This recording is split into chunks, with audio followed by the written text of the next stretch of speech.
Students, welcome to achievers academy. और आज हम देखने जा रहे हैं स्टूडेंट्स कि अगर आपके पास दो चार्जेस हैं, इनको अगर एयर में रखा हुआ है तो इनके ऊपर फोर्स अगर F लग रहा है तो उस कंडीशन में अगर इनको किसी दूसरे मीडियम में रख दिया जाए तो फोर्स की वैल्यू कितनी चेंज हो जाती है। सेकेंड हम लोग पढ़ेंगे स्टूडेंट्स कूलम्ब्स लॉ की वेक्टर फॉर्म। उसके बाद हम लोग कोशिश करेंगे कि जो सुपरपोजिशन प्रिंसिपल है वो इस लेक्चर में हम लोग खत्म करते हैं। ठीक है स्टूडेंट्स, तो स्टार्ट करते हैं। तो स्टूडेंट्स हमारे पास क्या है, दो चार्जेस हैं Q1 और Q2। इनके बीच में कितनी सेपरेशन है, R है स्टूडेंट। पहला केस हम लोग ले रहे हैं जब ये कहां पे है, एयर में रखे हुए स्टूडेंट्स। कहां पे रखे हुए हैं, एयर में रखे हुए हैं। उस कंडीशन में इनके ऊपर फोर्स कितना लग रहा है, F लग रहा है। मान लेते हैं कि इनकी पोलैरिटी क्या है, सेम है स्टूडेंट्स। तो अगर सेम पोलैरिटी है तो फोर्स कैसा होगा, रिपल्सिव। तो उस कंडीशन में ये F12 और ये फोर्स होगा स्टूडेंट F21। ठीक है, जो फोर्स F12 या F21 है उसका मैग्नीट्यूड इक्वल है स्टूडेंट्स, और उसको मैं मान लेता हूं F है, उसको हम लोग F मान लेते हैं। तो F की वैल्यू कितनी होगी students, 1/4 pi epsilon naught Q1 Q2 upon R square. This is equation number 1 student. अब अगर मैं सेम सेटअप को दूसरे मीडियम में रख देता हूं जिसकी जो परमिटिविटी है वो एप्सिलॉन है स्टूडेंट, तो उस कंडीशन में फोर्स हो जाता है F डैश। तो F डैश का एक्सप्रेशन लिखना है। तो केस नंबर 2 ले लेते हैं स्टूडेंट्स हम लोग, जब इसको किसी मीडियम में रखा हुआ है, मीडियम हैविंग परमिटिविटी एप्सिलॉन और रिलेटिव परमिटिविटी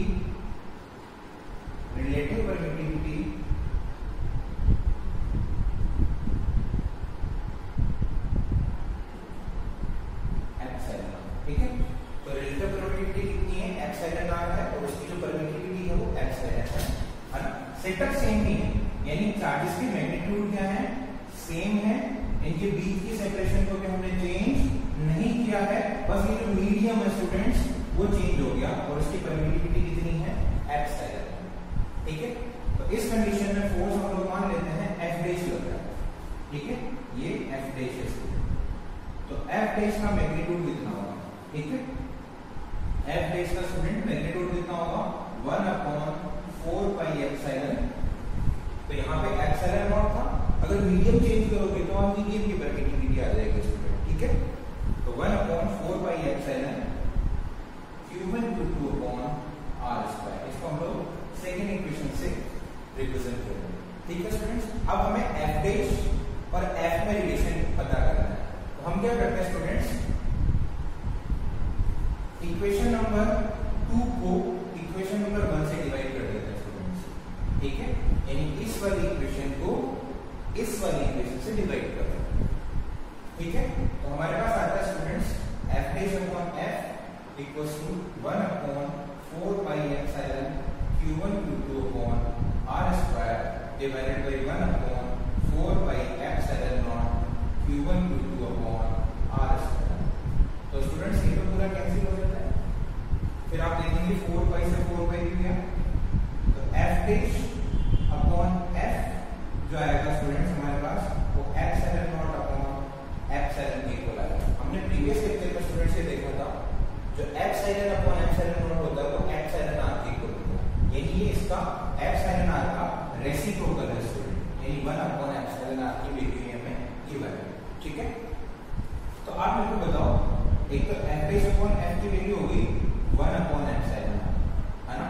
तो अगर आपको एप्सिलॉन आर डिफाइन करना हो तो आप इसको ऐसे भी लिख सकते हो, एप्सिलॉन आर डिफाइन करना हो आप लिख सकते हो F डैश, यानी दो चार्जेस जो कि एयर में रखे हुए हैं उस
है वो मैक्सिमम लगता है किसी भी मीडियम के कंपैरिजन में। दो चार्जेस का सेटअप है, अगर उसको आप एयर में रख रहे हो तब फोर्स F लग रहा है, और उसी सेटअप को हम लोग किसी मीडियम में ले जाकर रख देते हैं और फोर्स लग रहा है F डैश, तो F डैश हमेशा F से कम होगा स्टूडेंट, ठीक है। तो स्टूडेंट्स अब हम लोग vector form of Coulomb's law पढ़ने वाले हैं। तो स्टूडेंट्स इसमें क्या होगा कि आपके पास अभी तक आपने क्या किया था, कूलम्ब्स लॉ से दो चार्जेस के बीच में जो फोर्स लग रहा है उसका मैग्नीट्यूड फाइंड किया था। लेकिन फोर्स क्या होता है स्टूडेंट्स, वेक्टर क्वांटिटी होती है। तो वेक्टर क्वांटिटी का मतलब आपको मैग्नीट्यूड के साथ साथ उसकी डायरेक्शन भी पता होनी चाहिए, ठीक है। तो डायरेक्शन कौन असाइन करता है, ये vector form of Coulomb's law. तो अभी हमारे पास क्या सेटअप है स्टूडेंट्स, वही दो चार्जेस हैं जिनके बीच में एक सेपरेशन एग्जिस्ट कर रही है। लेकिन यहाँ पर क्या नया चीज आ गई है, यहाँ पर हमने कोऑर्डिनेट एक्सिस ले ली स्टूडेंट्स। तो कोऑर्डिनेट एक्सिस ले ली है और साथ में इनकी पोजीशन को हमने डिफाइन किया है। ये जो Q1 चार्ज रखा हुआ है वो ओरिजिन के रेस्पेक्ट में, यानी इसका जो पोजीशन वेक्टर है स्टूडेंट्स वो R1 है, ओरिजिन के रेस्पेक्ट में Q2 का जो पोजीशन वेक्टर है वो R2 है। अच्छा, इन दोनों के बीच में जो डिस्टेंस है स्टूडेंट उसको हम लोग डिस्प्लेसमेंट वेक्टर से डिफाइन कर रहे हैं। अगर हम लोग 1 से 2 की तरफ जाते हैं तो डिस्प्लेसमेंट वेक्टर R2 को यूज करते हैं। अगर हम लोग 2 से 1 की तरफ आ रहे हैं तो डिस्प्लेसमेंट वेक्टर R1 को यूज करते हैं। अच्छा, इन डिस्प्लेसमेंट वेक्टर का मैग्नीट्यूड तो सेम है, बस केवल डायरेक्शन चेंज हो रही है स्टूडेंट्स। अगर आप 1 से 2 की तरफ जा रहे हो तो इसकी डायरेक्शन ऐसे है, 2 से 1 की तरफ आ रहे हो तो इसकी अपोजिट है स्टूडेंट, ठीक है। अच्छा, अब हम लोग ये जो केस नंबर 1 ले रहे हैं इसमें हमने ये माना है कि दोनों चार्जेस की पोलैरिटी सेम है। अगर दोनों चार्जेस की पोलैरिटी सेम है यानी या तो दोनों पॉजिटिव होनी चाहिए या दोनों नेगेटिव होनी चाहिए। उस कंडीशन में दोनों का जो प्रोडक्ट आएगा स्टूडेंट वो पॉजिटिव होगा, यानी Q1 Q2 का जो मल्टीप्लिकेशन है वो ग्रेटर देन 0, ठीक है। उस केस में जो फोर्सेस लगेंगे वो कैसे लगेंगे, रिपल्सिव लगेंगे स्टूडेंट्स। तो मैंने ये जो फोर्सेस बनाया है वो रिपल्सिव फोर्सेस है। 1 के ऊपर जो फोर्स लग रहा है वो F12 है, 2 के ऊपर जो फोर्स लग रहा है वो F2 है स्टूडेंट। तो इनके मैग्नीट्यूड हमने प्रीवियस लेक्चर में देख लिए थे। अब हमें केवल डायरेक्शन आनी चाहिए स्टूडेंट्स, ठीक है। तो अभी बताओ मेरे को कि जो F12 वेक्टर है, किसी भी वेक्टर को डिफाइन करने के लिए हमें उसका मैग्नीट्यूड और उसकी डायरेक्शन पता होनी चाहिए स्टूडेंट्स, ठीक है। इसको ऐसे लिख सकते हैं F12 vector equals to F12 magnitude and F12 direction. Direction को हम लोग यूनिट वेक्टर से डिफाइन करते हैं स्टूडेंट। तो यहाँ पर ये जो मैग्नीट्यूड है वो हमने प्रीवियस लेक्चर में देखा था। कितना था स्टूडेंट, हमने क्या किया अभी तक, किसी मीडियम में नहीं है कि एयर में रखे हुए हैं। एयर में रखे हुए हैं तो जो फोर्स का मैग्नीट्यूड हो जाएगा 1/4πε0 Q1 Q2 upon distance r² होती है। तो यहाँ पर डिस्टेंस कितनी है स्टूडेंट्स, यहाँ पर हमारे पास जो डिस्टेंस है, अगर आप F12 ले रहे हो तो यहाँ पर कोई फर्क नहीं पड़ता, आपके पास R12 भी लिख सकते हो, R21 भी लिख सकते हो। अगर आप वेक्टर में नहीं लिख रहे हो, अगर आप केवल इनका मैग्नीट्यूड लिख रहे हो तो कोई फर्क नहीं पड़ता कि आप R21 लिखें या R12। मेरे कहने का मतलब है R12 और R21 अगर आप वेक्टर फॉर्म में लिखते हो तो दोनों में डिफरेंस है, क्योंकि दोनों की डायरेक्शन अलग अलग है। लेकिन अगर आप इसका मैग्नीट्यूड की बात कर रहे हो तो इसका मैग्नीट्यूड चाहे R21 का मैग्नीट्यूड चाहे R12 का मैग्नीट्यूड, दोनों का मैग्नीट्यूड सेम है स्टूडेंट्स, ठीक है। तो हम यहाँ पे क्या लिख रहे हैं R12² के Q1 Q2 अपॉन R²। ये हो गया हमारे पास 1/4πε0 Q1 Q2 अपॉन R² यानी R12²। हमने ये वाला वेक्टर लिया स्टूडेंट्स R12। अच्छा, जो डायरेक्शन है स्टूडेंट्स, अब इनको बताओ कि ये जो F12 है उसकी डायरेक्शन R12 के पैरेलल है या नहीं है। R12 वेक्टर 2 से 1 की तरफ है और जो F12 है वो भी इसी डायरेक्शन में जा रहा है। जब दोनों की डायरेक्शन सेम है तो हम लोग इस फोर्स के लिए ये वाली डायरेक्शन यूज कर सकते हैं।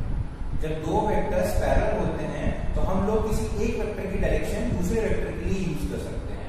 तो F12 की डायरेक्शन के लिए हम लोग R12 की डायरेक्शन यूज कर सकते हैं। तो R12 की डायरेक्शन मतलब R12 के, तो हम लोग यहाँ पे R12 के लिख देते हैं स्टूडेंट्स। तो ये हमारे पास F12 का वेक्टर फॉर्मेशन आ गया, वेक्टर नोटेशन आ गया स्टूडेंट्स, ठीक है। तो F12 वेक्टर फॉर्म में 1/4πε0 Q1 Q2 अपॉन R12² और R12 के, ठीक है स्टूडेंट्स। अच्छा, इसमें ऐसा है, आप अगर इसको ऐसे लिख सकते हैं स्टूडेंट्स। अगर हम लोग 1/4πε0 Q1 Q2 R12² अगर हम लोग इसको R12 के मैग्नीट्यूड से मल्टीप्लाई और डिवाइड कर देते हैं, R12 के मैग्नीट्यूड से मल्टीप्लाई और डिवाइड कर देते हैं उस कंडीशन में क्या हो जाएगा स्टूडेंट्स, बताओ मेरे को। अच्छा, ये r12 का मैग्नीट्यूड और यूनिट वेक्टर जब मल्टीप्लाई होंगे तो क्या ये फुल वेक्टर बना लेंगे? तो यहाँ पर ये जो न्यूमरेटर है उसमें आपके पास क्या हो गया, फुल वेक्टर आ गया student, q1 q2 r12 full vector, और नीचे क्या हो गया, स्क्वायर और सिंगल पावर मल्टीप्लाई होंगे तो क्यूब बन जाएगा। तो यहाँ पर ये r12 क्यूब हो गया, तो ये हमारे पास f12 वेक्टर आ गया। ठीक है, या तो आप ऊपर k लिख रहे हो तो नीचे स्क्वायर आएगा, ऊपर अगर फुल वेक्टर लगा रहे हो तो नीचे क्यूब आएगा स्टूडेंट्स। ठीक है, तो जब फोर्सेस कैसे स्टूडेंट्स रिपल्सिव है, जब फोर्सेस रिपल्सिव है उस कंडीशन में क्या हो रहा है, यहाँ पे जो सबस्क्रिप्ट आ रहा है, ठीक है, यहाँ पे जो सबस्क्रिप्ट आ रहा है वही सबस्क्रिप्ट इस फोर्स में, ठीक है, बीच में कोई नेगेटिव साइन नहीं है। ठीक है, तो यहाँ पर जो सबस्क्रिप्ट है यूनिट वेक्टर में वही सबस्क्रिप्ट फोर्स में है। ठीक है, ये ध्यान रखना कब फोर्सेस रिपल्सिव है। अब हम लोग जो अट्रैक्टिव फोर्सेस में देखेंगे, हम ये देखेंगे कि यहाँ पे जो सबस्क्रिप्ट है वो इसके सबस्क्रिप्ट का जस्ट अपोजिट। ठीक है, अब देखो जिस तरह से हमने F12 को डिफाइन किया है वैसे ही हम लोग F21 को भी डिफाइन कर सकते हैं स्टूडेंट। तो F21 क्या होगा, F21 magnitude multiply by F21 direction. तो F21 का मैग्नीट्यूड कितना है, 1/4 pi epsilon naught Q1 Q2 upon R21 square. क्योंकि हम लोग सबस्क्रिप्ट जहां तक हो सके सेम रखने की कोशिश करते हैं। ठीक है, अच्छा हम डायरेक्शन बताओ, F21 की डायरेक्शन और R21 की डायरेक्शन क्या रिजेंबल कर रही है, सेम है। सेम है तो आप यहाँ पर R21 के लिख सकते हो, मतलब R21 की जो डायरेक्शन है, R21 की जो डायरेक्शन है उसको आप यूज कर सकते हो। तो R21 की डायरेक्शन का मतलब उसका यूनिट वेक्टर है। तो ये हमारे पास F21 वेक्टर हो गया। अच्छा, इसमें ऐसा भी कर सकते हैं जो हमने यहाँ पे किया था, अगर आप इसकी मैग्नीट्यूड न्यूमरेटर और डिनोमिनेटर में मल्टीप्लाई करते हो तो उस कंडीशन में ये क्या बन जाएगा students, 1/4 pi epsilon naught Q1 Q2 upon R21 cube और R21 फुल वेक्टर। ये हमारे पास F21 वेक्टर है। ठीक है, तो ये नोट कर लो। इसके बाद मैं इसको रब करके केस नंबर 2 भी देख लेते हैं हम लोग। केस नंबर 2 में हम लोग Q1 Q2 अपोजिट लेंगे, जिससे जो फोर्सेस लगेगी वो अट्रैक्टिव नेचर के होंगे। तो स्टूडेंट्स सेकंड केस हमने लिया है जब चार्जेस क्या हो, अपोजिट पोलैरिटी के हो, यानी एक पॉजिटिव तो दूसरा नेगेटिव। उस कंडीशन में फोर्सेस कैसे लगेंगे, अट्रैक्टिव नेचर के होंगे स्टूडेंट्स। तो मैंने ये डायग्राम बनाया है, तो इसमें फोर्सेस की डायरेक्शन चेंज होगी स्टूडेंट्स। ये देखो 2 के ऊपर जो फोर्स लग रहा है वो अंदर की तरफ लगेगा, 1 के ऊपर जो फोर्स लगेगा वो भी अंदर की तरफ लगेगा। अच्छा ध्यान रखना, क्योंकि हमने डिस्प्लेसमेंट का जो कन्वेंशन है वो तो चेंज नहीं होगा, यानी R21 की डायरेक्शन अभी भी वही है जो पहले थी, R12 की डायरेक्शन अभी भी वही है जो पहले थी। तो R12 और R21 की डायरेक्शन आपको चेंज नहीं करनी है, केवल फोर्सेस की डायरेक्शन चेंज हुई है। तो अब अगर मेरे को F12 और F21 के एक्सप्रेशन लिखने हो स्टूडेंट्स तो क्या लिखूंगा, वही इसका मैग्नीट्यूड। तो मैग्नीट्यूड तो अभी भी सेम है स्टूडेंट्स, Q1 Q2 अपॉन आप इसको R12 स्क्वायर लिख सकते हैं। अब मेरे को बताओ कि F12 की डायरेक्शन और R12 की डायरेक्शन क्या दोनों सेम है या अपोजिट है, अपोजिट डायरेक्शन है। तो अगर आप R12 की फॉर्म में चाहते हो तो -R12 लिखोगे स्टूडेंट्स, माइनस ऑफ R12 यानी R12 के अपोजिट है।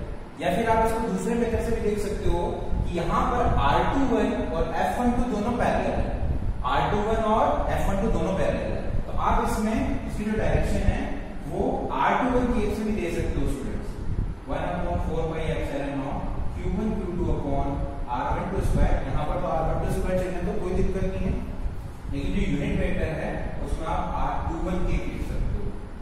तो ये हमारे पास F12 वेक्टर हो गया। ठीक है, तो हमने देखा प्रीवियस जो केस था उसके अंदर आपके पास क्या था, यहाँ पर जो सबस्क्रिप्ट लिखा हुआ है वही सबस्क्रिप्ट यहाँ पे था। कब, जब फोर्सेस कैसे हो, रिपल्सिव हो। अब जब फोर्सेस अट्रैक्टिव है तब ये सबस्क्रिप्ट अपोजिट होगा, सबस्क्रिप्ट अपोजिट होगा। और अगर हमें सेम सबस्क्रिप्ट रखने हैं तो बीच में नेगेटिव साइन आए। ठीक है जी, ठीक है स्टूडेंट्स, ये चीज क्लियर होगी। अब देखो अगर हमें F21 लिखना है तो F21 की सिमिलर इसका मैग्नीट्यूड लिखना होगा 1/4 pi epsilon naught Q1 Q2 upon R21 square. और आप देखो कि जो F21 है, F21 की डायरेक्शन और R12 की डायरेक्शन दोनों सिमिलर है, या तो R12 के पैरेलल है, या फिर ये बोल सकते हो कि अगर मैं R21 और F21 को देखूं तो दोनों ऑपोजिट है। तो अगर आप इसको R21 की टर्म्स में देना चाहते हो इसकी डायरेक्शन, तो -R21 आएगा स्टूडेंट्स, क्योंकि R21 और F21 दोनों अपोजिट डायरेक्शन में है, तो मैंने -R21 की लिख दिया। या फिर मैं ये भी लिख सकता हूं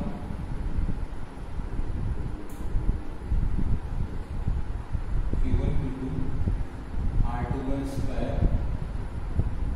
और अगर आप R12 की डायरेक्शन में, मतलब R12 की टर्म्स में अगर आप डायरेक्शन देना चाहते हो, अगर आप R12 की डायरेक्शन में, अगर आप R12 की टर्म्स में डायरेक्शन देना चाहते हो तो क्या कर सकते हो, F21 और R12 सेम डायरेक्शन में है, तो आप इसका unit vector as it is use कर सकते हो। तो हमने ले लिया यहाँ पे R12 के यूज कर दिया, ठीक है स्टूडेंट्स, तो ये भी ठीक है, ये भी ठीक है।